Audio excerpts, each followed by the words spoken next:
गधे से इंसान। मैंने लोगों से सुन रखा है, अगर गधे को पढ़ाया लिखाया जाए तो वो इंसान बन जाएगा। प्यारे बच्चों, किसी गांव में एक कुम्हार रहता था।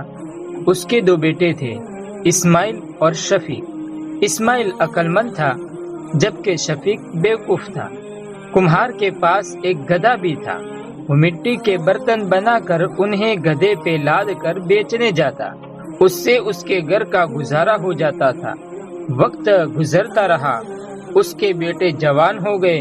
उसका बड़ा बेटा उसके साथ मिट्टी के बर्तन बनवाता और साथ शहर बेचने भी जाता। वो प्राइमरी तक पढ़ा हुआ था, जबकि शफीक बहुत नालायक था, वो अनपढ़ ही रहा। कुम्हार की बीवी इंतकाल कर गई तो उसकी बहन चूंकि शादीशुदा थी, उसका नाम जिरुमाई था।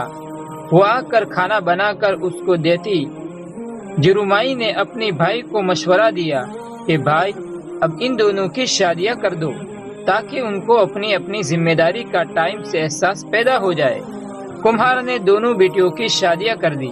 अब खर्चे बढ़ गए और कुम्हार भी बीमार रहने लगा, तो उन्होंने मिट्टी के बर्तनों के साथ समोसे और आलू वाले नान की रेहड़ी भी लगा ली। उनका कारोबार काफी चमक गया। कुछ अरसा बाद कुम्हार का इंतकाल हो गया और घर की सारी जिम्मेदारी इस्माइल पर आ गई, क्योंकि शफीक तो काम करता ही नहीं था। इस्माइल बाल बच्चों वाला हो गया तो उसकी बीवी ने कहा, ऐसे कब तक गुजारा होगा? शफीक को कह दे, काम नहीं करेगा तो हम यहाँ से दूर चले जाएंगे, उसकी अकल खुद ही ठिकाने आ जाएगी। चुनाचे इस्माइल अपने बच्चों के साथ अपने ससुराल चला गया और मेहनत मजदूरी करने लगा। इधर शफीक के पास जो जमा पूंजी थी वो खत्म हो रही थी। उसने घर की चीजें बेचना शुरू कर दी। एक दिन उसकी बीवी ने कहा, हमारे पास तो कुछ भी नहीं बचा सिवाय उस गधे के, और हमारी तो औलाद भी नहीं जो हमें कमा कर खिलाए। अब तो भाई इस्माइल भी नहीं। मैंने लोगों से सुन रखा है, अगर गधे को पढ़ाया लिखाया जाए तो वो इंसान बन जाएगा और हमारे बुढ़ापे का सहारा बन जाएगा। शफीक ये सुनकर बहुत खुश हुआ। कहने लगा, अब तुमने अक्ल की बात की है, सीधी मेरे दिल को लगी है। मैं आज ही मास्टर खालिद साहब के पास जाऊंगा। गधे को लेकर मैं भी आपके साथ जाऊंगी। उसकी बीवी बोली, चलो फिर गधे का बस्ता तैयार कर और उसे स्कूल छोड़कर आए। उन्होंने गधे के गले में कपड़े का बस्ता लटका दिया और स्कूल की तरफ चल पड़े। उसकी फूफी जिदवान के पीछे पीछे भागी कि ये गधे को स्कूल क्यों ले जा रहे हैं। दोनों बेवकूफ, जो कोई भी उनको देख रहा है सब हंस रहे हैं। जमीला और नसीमा, जो लोगों के घरों में काम करती थी, मेहनत कश औरतें थी, वो भी गधे के गले में लटका बस्ता देखकर खिलखिलाकर हंस रही थी। दोनों मियाँ बीवी गधे को लेकर स्कूल के गेट पर पहुंच ही गए थे। गधा इतने बच्चे को देखकर स्कूल के गेट पर रुक गया। दोनों मियाँ बीवी उसको धकेल कर अंदर ले आए। बच्चों ने गधे के गले में बस्ता देखा तो हंस हंस कर लोटपोट हो गए। फिर वो मास्टर खालिद के पास पहुंच गए। मास्टर खालिद बोले, हाँ भाई शफीक कैसे आना हुआ?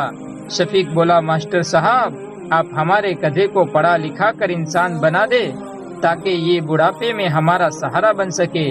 मास्टर खालिद साहब होशियार आदमी थे और उन दोनों बेवकूफों को अच्छी तरह जानते थे। मास्टर खालिद कहने लगे, क्यों नहीं, लेकिन उसकी फीस लगेगी।